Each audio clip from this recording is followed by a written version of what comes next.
Hey everybody, it's Carter, and welcome to this episode of Making It Up, the conversation series between writers. Always a good time, always a fascinating conversation.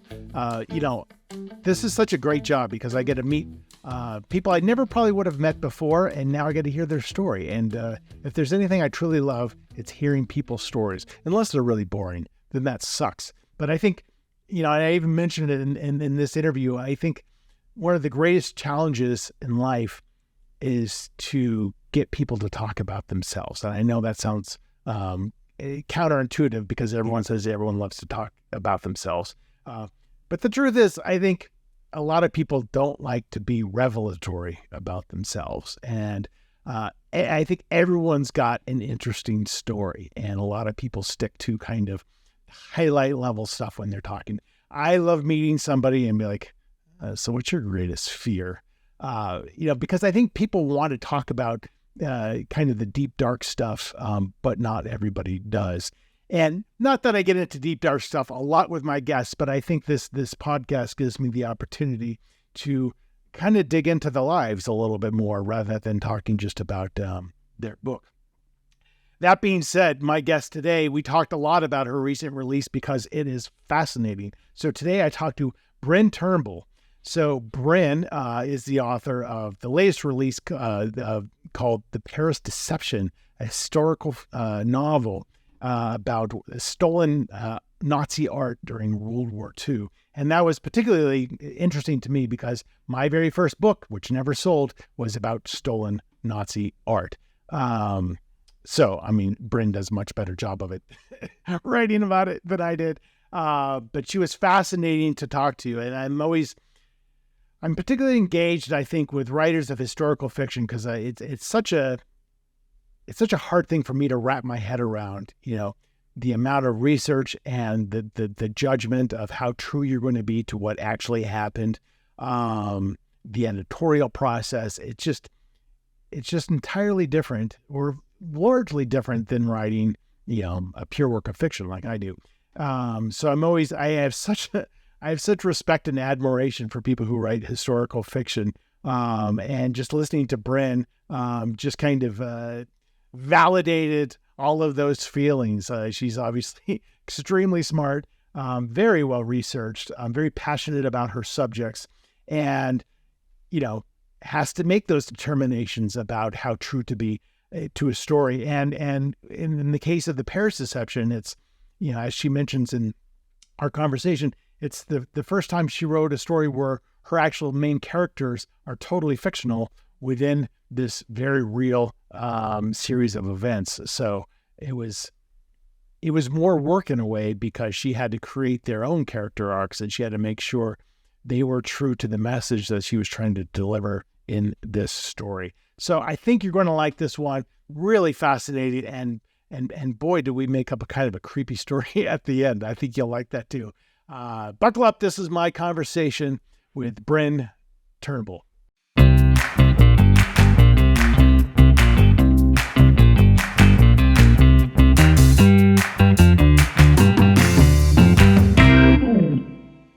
Nice to meet you. Nice to meet you too. First things first, I want to make sure I'm pronouncing your name right because I record a separate intro and outro. I would say Bryn Turnbull. That's correct. Yeah. Okay. Good. Nailed it. I don't always nailed it. First try. Sometimes I forget to ask and then I just have to wing it. I'm like, oh God, I hope I didn't butcher this. So congratulations on your recent release, The Paris Deception. What a fantastic name. Thank you. Does it get old having books come out, or is it just super exciting every time? Oh God, no, honestly, it doesn't get old. And I mean, this is a novel experience having a book come out because my first two books came out during the pandemic. Oh. This is the first time that I've been able to actually meet with readers and do in-person events because obviously pandemic, I wasn't doing any of that. So right. It's like a next thing, right? Are you? Yeah, because I had several books come out pre-pandemic and it's fun, but it's also just like, okay, I'm going to go to a bookstore and please God, let there at least be 3 people there. And then you had the pandemic. You're like, hey man, I can't get out. This is all I can do. And you reach a wider audience as well. I mean, that's kind of something that was nice about doing online book launches. Oh yeah. Well, and I feel like my network of like my author network and my reader network is so much bigger than it would have been pre-pandemic because I've been making those connections online and I've been like meeting people virtually as opposed to geographically. Yeah, I think that's true. And I think maybe you take a different approach in terms of how you think about social media. Mm-hmm. Yeah, I feel like I'm much more prolific on social media now than I was. Maybe that's just, the PR agency kind of beating me over the head with it. But there are more things that you do, cultivating your newsletter list, all that kind of stuff. So that's definitely helpful. Mm-hmm. I was interested in reading your bio, and I'm always fascinated to talk to people who write historical fiction because it's such a hurdle for me to think about all that research. I eschew research, mostly because I'm lazy. But I was having a conversation with Abbott Keller, who writes historically, and I'm just like, Mm-hmm. the amount that you just been pouring over documents. Now, I'm assuming you love that stuff. Is that you love to research? Yes. Honestly, if I wasn't a writer, I would be an academic. Like I love being in a library. I love learning about whatever takes my fancy. But I mean, the nice thing about doing a book is you can switch up your area of research, your area of interest with every novel. And so, yeah, for me, I adore doing that. Yeah, and that is very interesting, right? Because when you're a genre writer, you're kind of like, well, this is what a Carter Wilson book is. And like, well, shit, I don't really want to write that next. But you could go, I mean, so is there not, a thought of like, well, you can write about stolen Nazi art and then you can write about, mummies. And it's the same, kind of the same audience, or will you have an editor say, well, I think, readers want something more modern from you? No, I will say, I think my publisher, they've been incredibly great in like giving me kind of the bandwidth to explore what I want to explore in terms of like the themes that I'm going into, whatever. I mean, they definitely will kind of suggest like, how about this time period? How about this? Oh, interesting. Which is great. But I mean, I think historical fiction readers have that intellectual curiosity, right? Like they like to be brought into a time period that maybe they didn't know about or didn't, had never really given any thought to. Right. And historical fiction is such a great place. It's a good introduction into a different time period or a different society, whatever, in a way that if they want to read more, they can dive deeply. But, being introduced by a writer who like maybe they read their work, they know that they like that author's style, that kind of gives the ease into a different time period. Right, because the storytelling is so important in historical fiction. I mean, that sounds like a very bland thing to say, but it's true. It's like, if I want to know about something, sure, the information is interesting, but if it's not told to me, if it's told to me academically, that's very different than telling me. I will lose my interest. Yeah, I mean, depends on the person, but I would too. And I think what I kind of gleaned from your titles and from other historical fiction writers is what is the interesting story that nobody knows about in a major event like World War II? What is the bit player that maybe you've heard of, but has this rich history and really a lot of intrigue that is not mainstream at all? Yeah, I mean, and I think that's why women's stories work so well in historical fiction, because I mean, so often it's the women's story that wasn't told in that major historical moment. Like my second book is Olga Nikolaevna, the eldest daughter of Nicholas and Alexandra, who was in the room while her father was abdicating, who had like a front row seat to the Russian Revolution.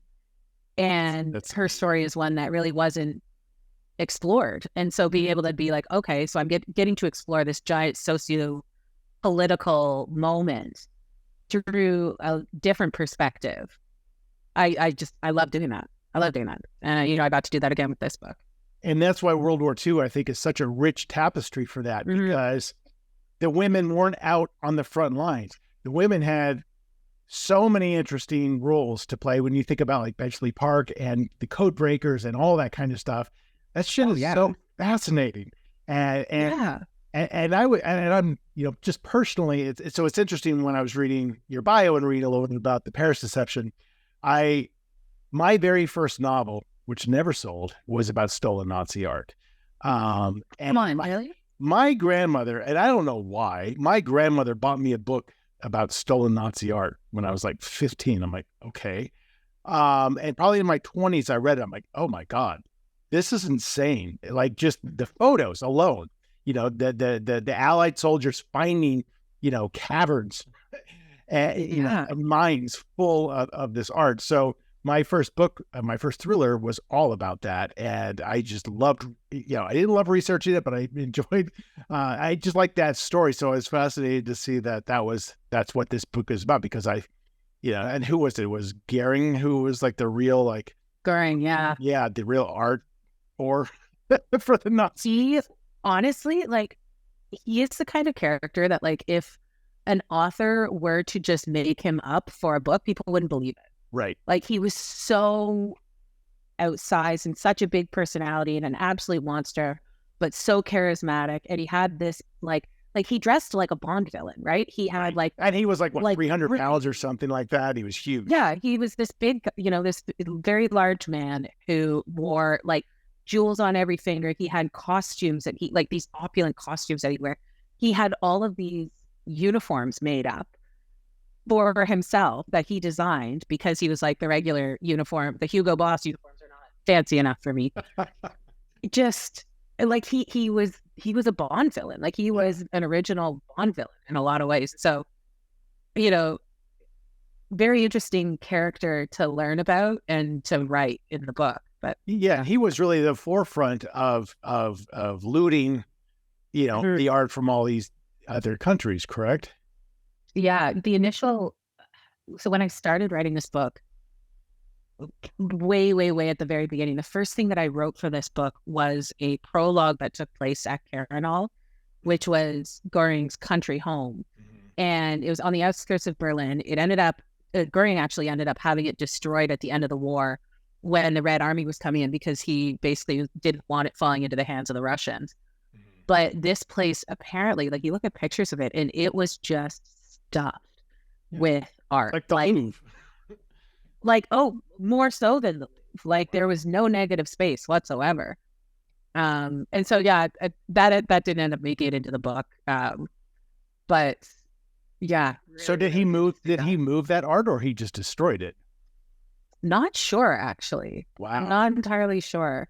Because, he considered himself such a connoisseur, right? Right. He considered himself, and there's this scene in this book where he talks and he kind of presents his very twisted, self-serving justification for what he's doing. And, he's stealing all this art from Jewish owners. And he's going, well, of course, I'm doing it to safeguard it, and I'm doing it because it's for the good of the Reich, whatever. Right. And it was such a creepy scene to write. But it felt important to include it, to be like, this is what, it's so easy to justify your own monstrosity, basically. Yeah. And monsters always cloak themselves in these false, just accusations, and they feel like, I'm totally justified doing this, then just rings hollow, but it placates them, I guess. I don't know. Yeah. I mean, it's their own way of justifying their horribleness. And so, with Goering, would it surprise me if he destroyed Carenhall with all the art in it? Absolutely not, because as completely contradictory as his whole, I'm saving the art, I'm keeping it, for the good of the right. He also very much would be the guy that if I can't have it, nobody can. Right. Exactly. Scorched earth policy. So I'm just curious about kind of your journey to even becoming a writer. So I knew you're in Canada now, correct? You live in Canada? I do indeed. I'm actually, right now I'm up at my family cottage in the Great Lakes. Okay. Are you surrounded by wildfire smoke, or is that only in the north? Yeah, it's It's further north than us. And the smoke that I don't know, whereabouts are you? I'm in Colorado, so I don't see it. Yeah. So you don't see it. Yeah. I mean, all the smoke that they currently have in New York is coming from Quebec wildfires. Yeah. And so we have, we're like Northern Ontario does have, I think there are about 50 active wildfires right now. And so you can smell it and there is a haze in the air. Yeah. But it's not as heavy as what New York is currently experiencing. And were you born and raised in Canada? Born and raised in Toronto, yeah. Okay. Yeah. And then growing up, did you exhibit the psychopathic signs of wanting to become a writer? Oh yeah. I mean, my parents will tell you that. Like, I learned how. I remember, vaguely, but the year before I started grade 1, I had this absolute bee in my bonnet because I was convinced that like everybody would know how to read already. So my grandmother, God love her, we were up at the cottage and she spent that summer teaching me how to read. And pretty much from then, I was like, oh, okay, I can write, like I can make up stories basically. So I've been making up stories since I was, forever. And so I think it was only kind of a matter of time before I started putting pen to paper. And I tried very hard not to be a writer professionally. I think a lot of writers do that because it's not an easy path that we take. I don't even know if people think about it that much, to be honest. I think very few people sit and say like, I'm going to become a professional writer. Because if you did have that thought process, you would immediately like dismiss it because you'd spend 10 minutes researching it and you'd be like, oh, that's ridiculous. Yeah. People just want to write. Yeah. And I mean, like I always wrote kind of for myself, but when I finished my undergrad, my parents are like so supportive. They were like, well, go do a master's degree. Like you should be a writer like that. What did you study undergraduate? English, Lit, and History. Okay. So you're setting yourself up. Setting myself up for sure. But I was, they're just telling me, you should explore writing. And I kind of went, no, nobody ever actually becomes a writer. You can't actually, nobody ever gets published, really. Books just magically appear. I don't know where they come from. Books just show up in my bookstore, right? And so I did a degree in communications, thinking that was going to be like my thing. And down the line, maybe like as a retirement project, I pick up writing again. And every communications job I had, like every single desk job, I would hit a wall where I go, I'm just absolutely miserable. This is not fun. This is not what I want to be doing with my life. And it was while I was at one of those jobs, I ended up kind of stumbling upon Thelma Furness, who is the main character of my first novel. And I found her story and started writing it like in the downtime at the office. Like I'd be sitting in my cubicle.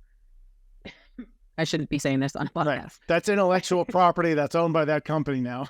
Yeah, exactly. I'd be sitting there like kind of like toiling away, pretending that I was terrible at working on like client things. And I ended up kind of going back to my parents. But I got to a point where I was like, I'm spending more time thinking about writing a book than I am thinking about the job that's actually paying me to be here. This is not great. And so I applied to go back to school and do a master's in creative writing at St. Andrews because I kind of figured I wanted to give myself a year to write and see if it was something I could do. But I wasn't confident enough that I would actually get the book published.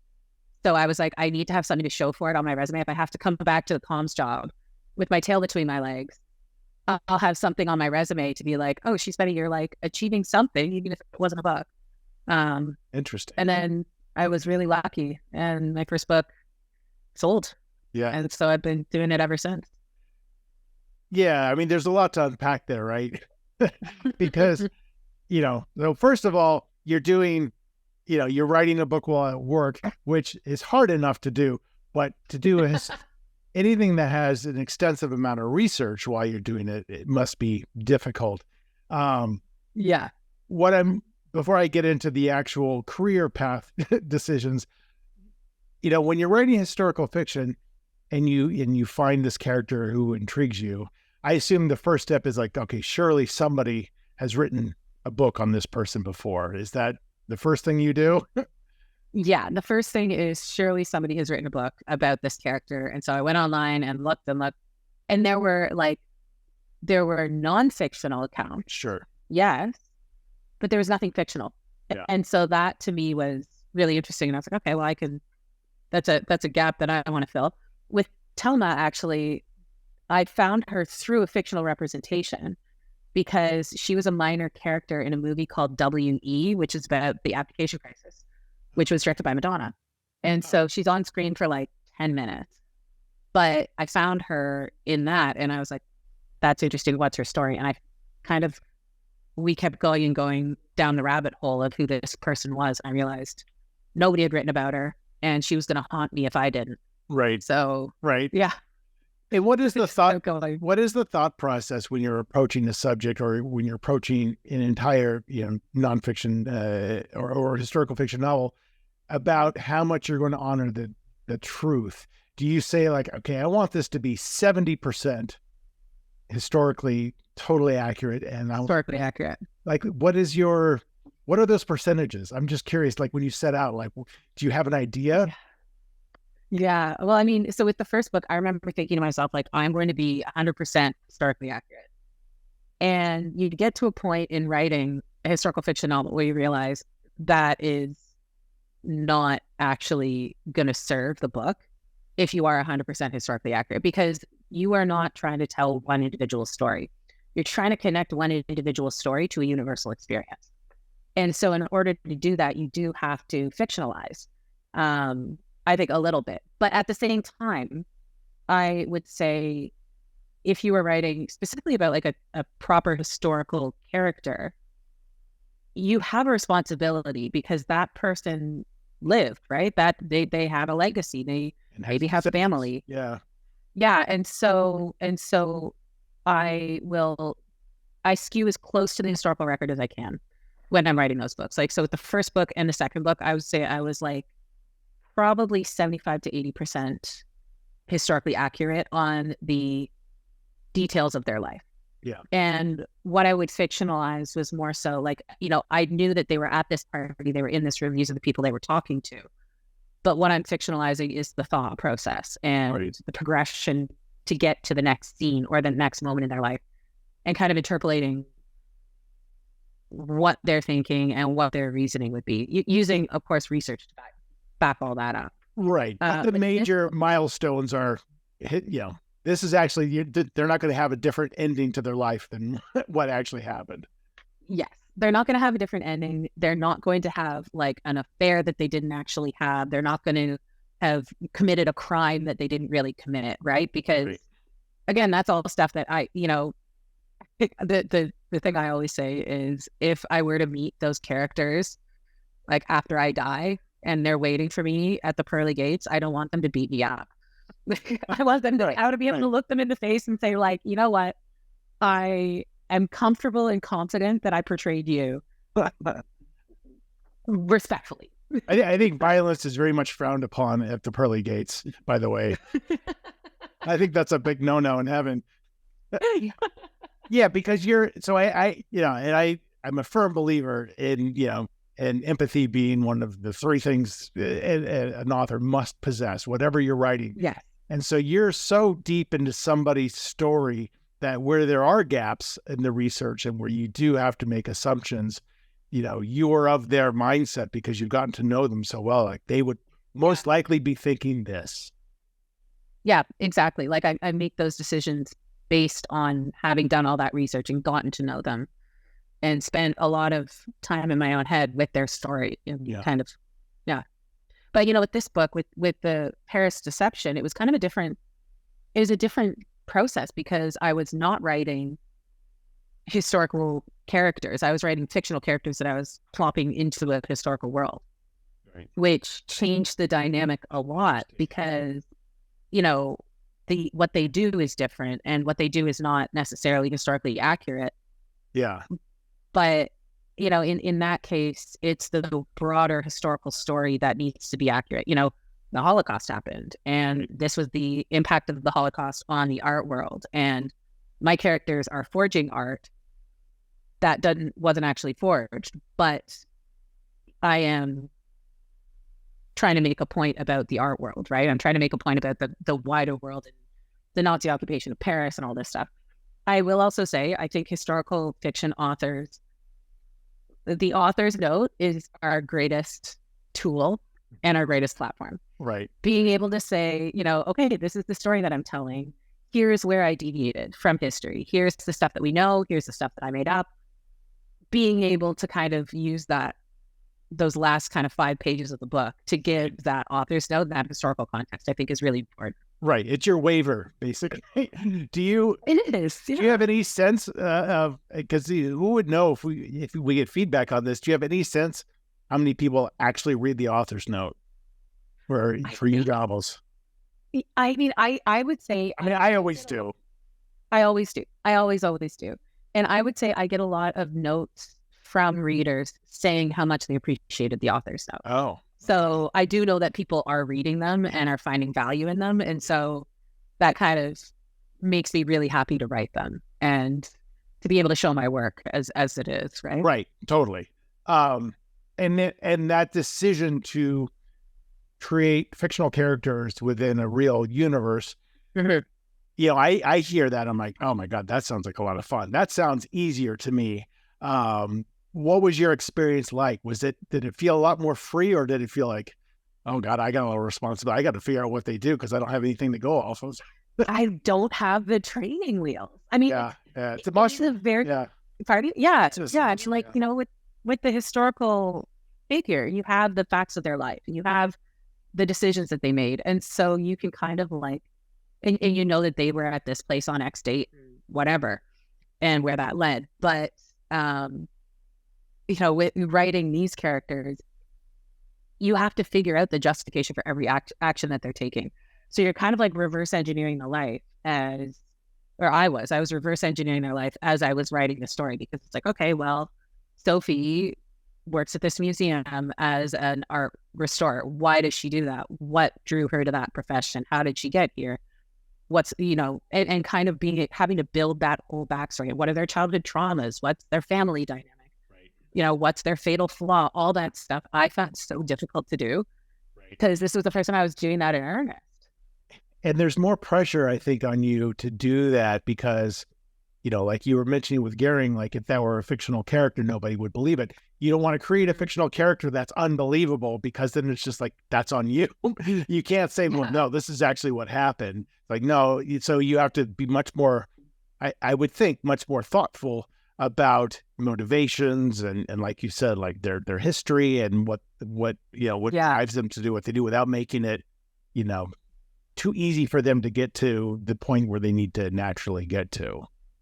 Yeah. Well, and I mean, the other side of that coin with character development is, I feel that I drew a lot more heavily on my own demons a little bit to write this book with these characters, because they're not perfect, right? And so, writing those characters and looking at their fatal flaws and like, are those my fatal flaws? And working through them, like it's a therapy session, honestly, writing a book and writing characters, because totally.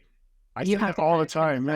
Yeah. It is. Yeah. You've got to confront your own weaknesses, your own failings and misgivings and insecurities in order to write a character who shares those failures and misgivings and insecurities.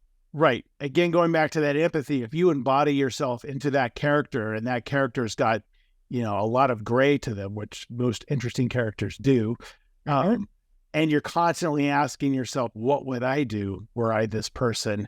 It is therapeutic, because you're, from the thriller writer's perspective, you're exploring some very dark territory that you can be safe within, but still get pretty disturbed by it and have that kind of visceral experience, and then, be done with it and, step away from it. But but again, I think it only works if you do kind of have that natural well of empathy to kind of guide you, because otherwise the characters tend to come off as pretty two-dimensional. If you're like, this is the hero, this is the villain, that's boring, It's boring, and it's also just so untrue to life, right? Like, there are no perfect heroes and there are no perfect villains. And it's those, as you said, it's those gray areas that make for an interesting character and that make for an interesting plot, right? Right. And it's easy to go down the path of like, is my character likable? And I think that's a flawed approach, as opposed to saying, is this character interesting? Do people care what happens to this character, whether they like them, because there's plenty of evil characters in books that you're totally vested in them. Like you want to know what happens, whether it's good or bad, because they're interesting and engaging and maybe somehow relatable, which is also important, but they certainly don't have to be likable.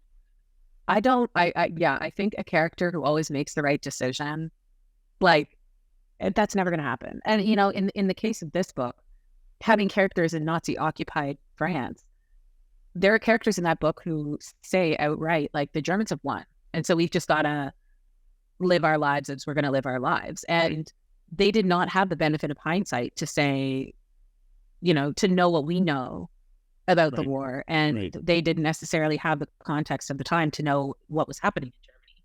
Yeah. Particularly at the start. And so to say, oh, well, I would have taken up arms at the very beginning. I would have joined the resistance. I would have done this. I would have done that. I would have punched Goring in the face.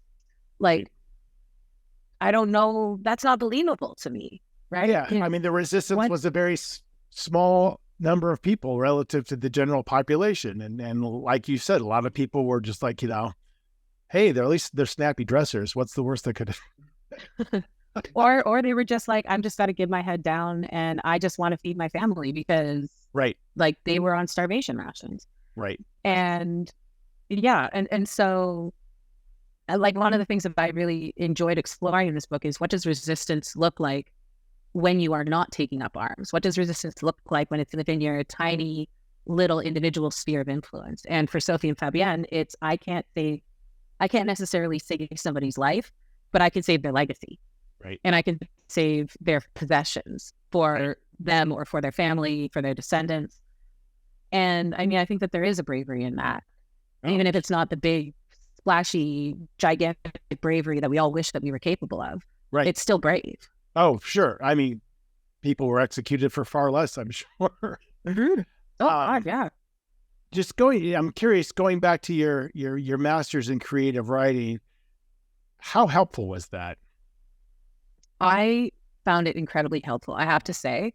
So I went there knowing the story that I went there knowing that I was writing The Woman Before Wallace. And one of the things that I found incredibly helpful was finding my writing community.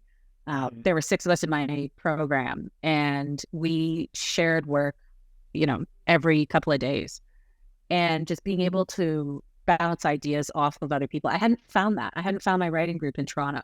Yeah. At that point, at least. And so being able to kind of write alongside other people and be able to analyze their work, have them analyze my work, I found incredibly, incredibly valuable.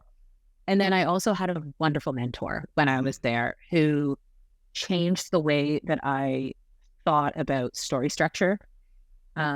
Because writing a historical fiction novel where you initially go into it thinking, I'm going to be absolutely historically accurate 100% of the time, he was the one who kind of sat me down and said, okay, well, what does that mean to you? What is 100% historical accuracy? And I said, well, the book starts when she's 16 and then she's 17, 18, 19, 20, and it'll end when she's like 60.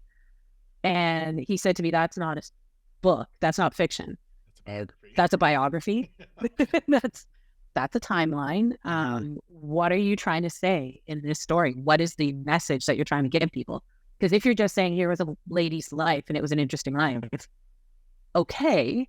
Right. There's nothing wrong with that. It's just a biography. There's nothing wrong with it, but it's not, I would say that's not going to change. You know, that's not going to be the book that everybody wants on their nightstand.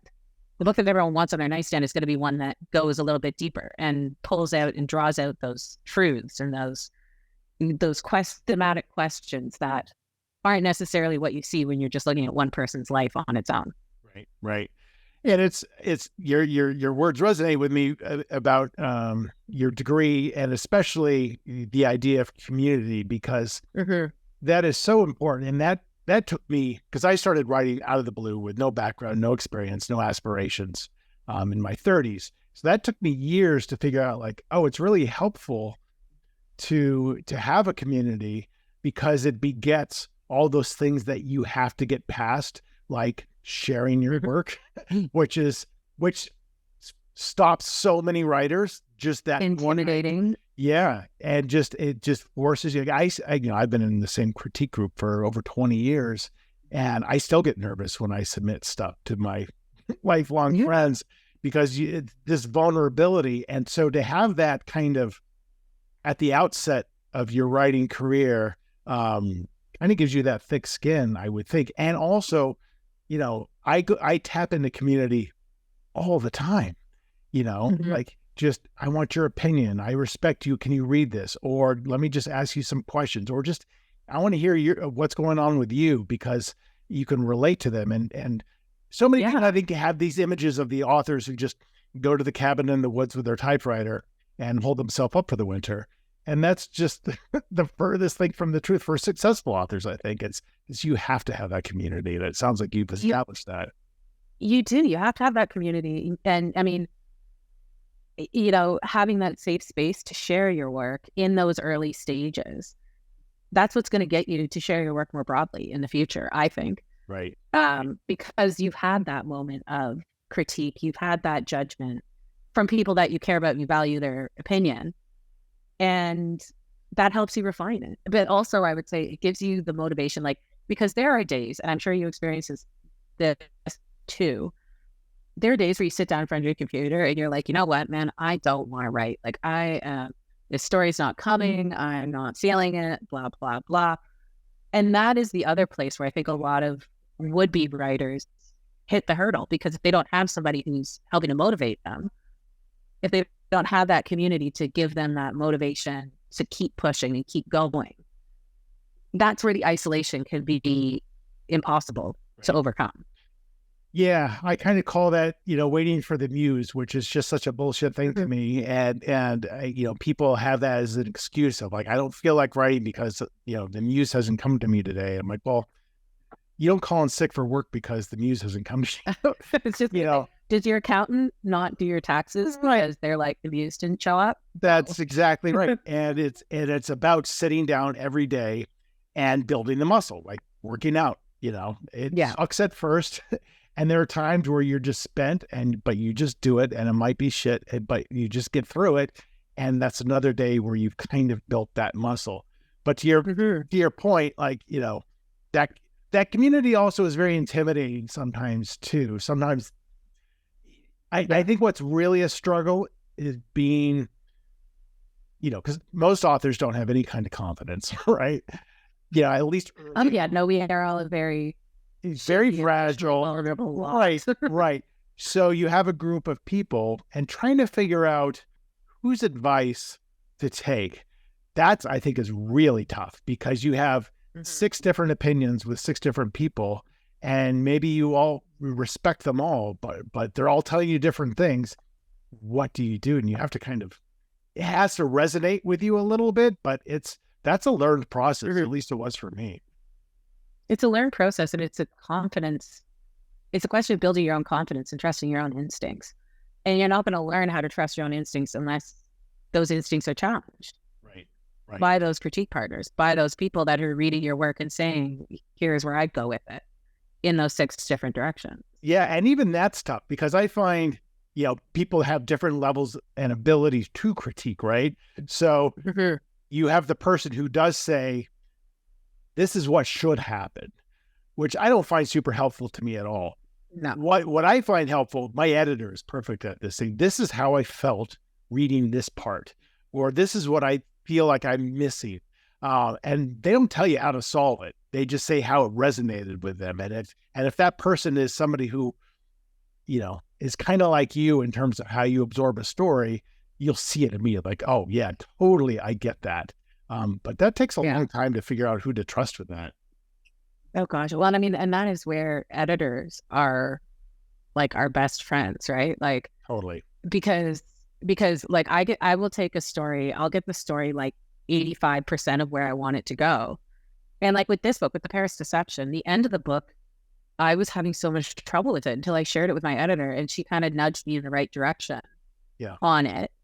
And it just, the pieces just fell into place with one sentence of well, how about this?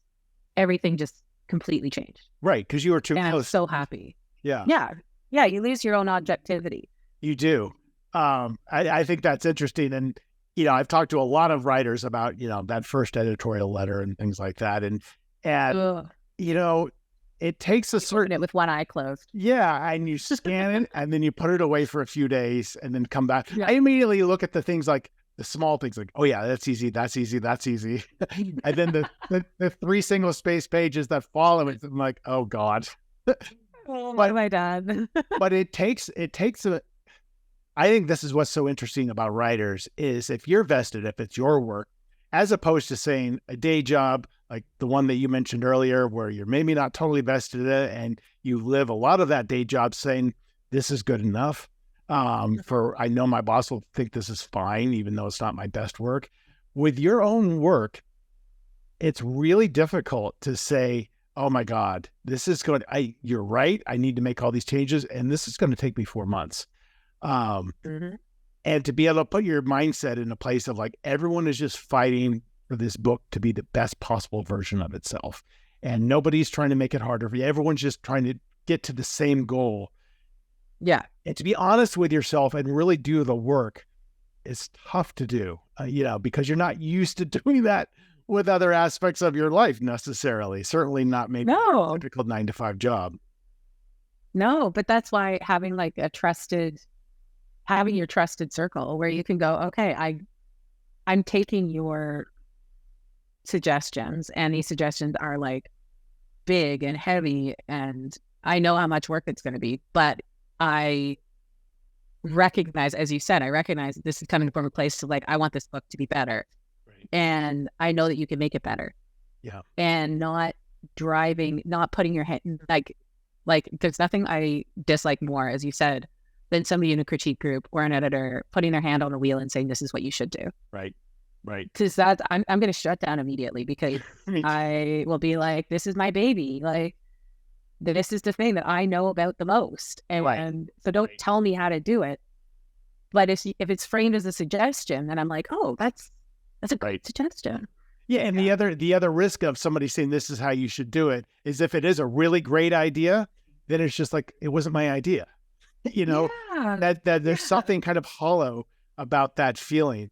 But it's tough. I mean, my book that's coming out next year, it was a bit off brand for me. I just had this image of this person I wanted to write about. And my editor's like, what is this? I'm like, I don't know. And, and we spent a long time and finally like we made the decision, like, I think this needs to go from third person past tense to first person present tense, which is what I normally write in. Yeah. And I just didn't in this case because it was a 21-year-old female savant. And I'm like, I don't know if I can do first person present with this person. So I did it. And that took 3 to 4 months to change every single sentence because the voice changes. It's not just changing the words. The voice totally changes. So those sentences don't even make sense anymore. They have to be totally rewritten. Yeah. The voice changes. And also like you are adding a level of interiority to the structure and to the story. And so that changes. It's so much more intimate. Yeah, totally. And it totally made it better. It went over that hurdle from like, what is this to like, okay, I can sell this. Yeah. But you have to have that just, there's a stubbornness, I think, because I'm not very good with like somebody saying this isn't resonating with me. And then I'd be like, yeah, I think it's good enough. I'm like challenged. I'm like, okay, I can do this. I can make it.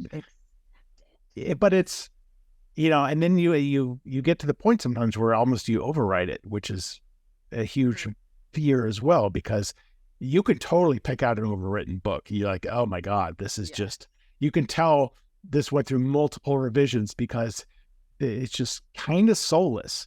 And it's funny how that's so easy for me, at least, to identify in books. I'm like, there's no emotion here. This is just, see, there was too many cooks in the kitchen with it. So it's interesting. Oh, very much so. Yeah. So are you now with your first post-ish COVID book, are you on a tour? Are you doing a lot of local events? I'm doing some local events. Yeah. And I'm actually going to San Francisco in June. And I've been invited to give a talk at the International Art Museum of America. which I'm looking forward to, the IMA. And I'm doing a book event there with a debut author named Logan Steiner, who wrote a book about, Lucy Maud Montgomery, the author of Anne of Green Gables, which, I mean, like, as a Canadian, like, Anne of Green Gables is like, you say Anne of Green Gables and all Canadians are like, yes, we need to know everything. So I'm very excited to read her book and get to chat with her about it. I mean, that's the interesting thing about writing historical fiction as well, is that your opportunities to engage with audiences and for speaking engagements are not just libraries, right? or bookstores. They're art museums because you wrote a book about art. Whereas, nobody's having me come speak about, death and destruction at an art museum. I totally would nail it. I don't know, I was going to say like a police station. Yeah, maybe. Well, listen, we're going to wrap up in a minute. Before we do, we're going to do a little storytelling. So I hope you're ready. This is always fun. So we're going to pick a random book from my bookshelf and a random page, and I'm going to pick a sentence. I'm going to read that sentence, and that's going to be the first sentence in a very short, maybe 2-minute long short story. I'll read the sentence, and maybe you give me the next couple of sentences of where it might go, and then I'll tack on to that. And it'll be a disaster, but it's always fun. It's always fun. Perfect. So pick a color of a book, and I'll go grab one. Orange. Okay, orange book.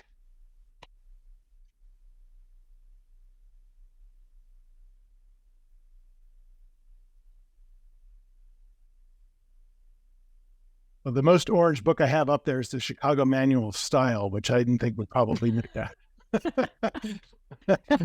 A compelling start to a story. Ramp. Yeah. So I've got Stephen King's Just After Sunset. So book of short stories. So give me a page number between 1 and 360. 272. And I'm just going to scan it here for a sentence that might work. Okay. So, I'm going to read this and just give me whatever you want. He heard himself ranting, told himself to stop, and realized the hitchhiker hadn't moved.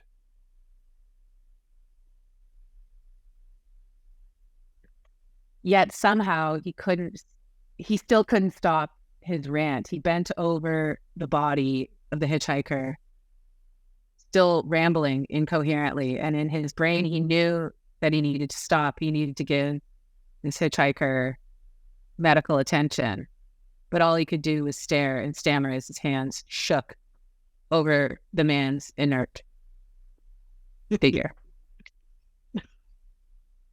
He finally calmed himself down, which more or less meant just heavy, steady breathing, and he leaned over the hitchhiker's lifeless face. Slowly, he put his hands through the hitchhiker's hair and started stroking the scalp. The idea of an apology bubbled up in his mind, but it never came out of his lips. Instead, he just leaned down and planted the softest of kisses on the hitchhiker's forehead.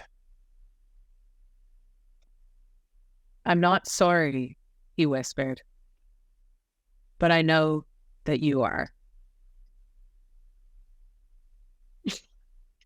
How long he was there, he couldn't even know. The idea of time just seemed to slip by. He lost himself inside his own thoughts and was only pulled out when he heard the chirping of a squad car pulling up behind his car. I really like this story.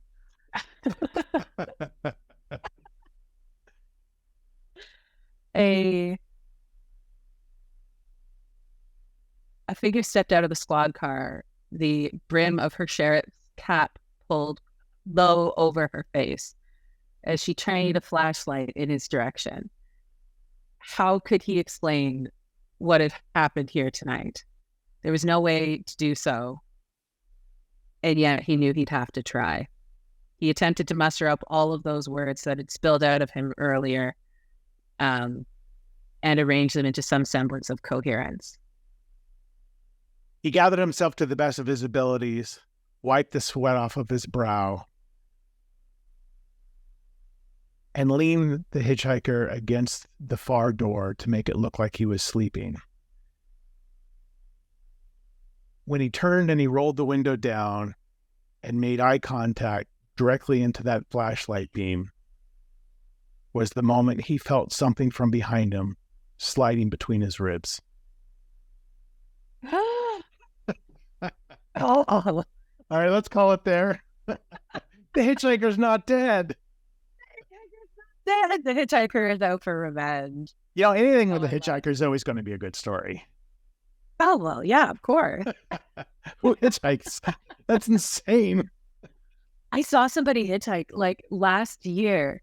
They were along the 401, which is like this very gigantic highway north of Toronto. Mm-hmm. And I was looking at them being like, how are you doing this? Like in this day and age, I feel, yeah, there's nothing that would induce me ever to hitchhike.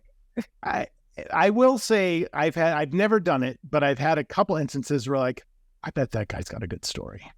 Like people have, I love talking to people because everyone's got a story and few people are willing to share their story. So that's the challenge to me, is like, how can I get inside your brain? Because I know you want to tell me about yourself.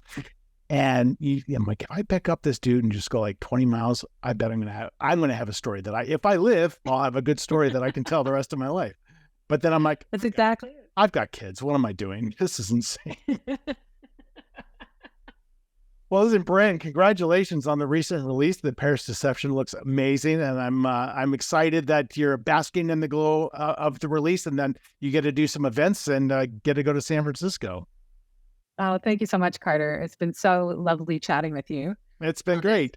Beautiful Friday night. Yeah, hopefully we'll run into each other at a writers' conference, speaking of community. Yes, please. I'd love that. All right, enjoy your weekend. You too. Take care. All right, bye.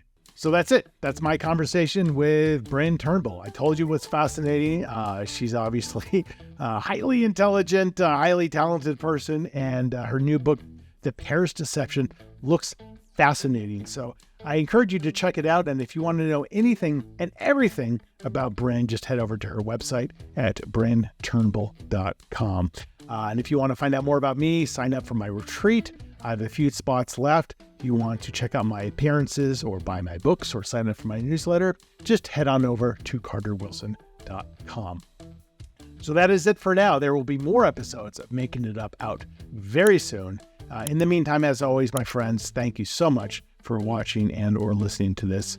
Take care.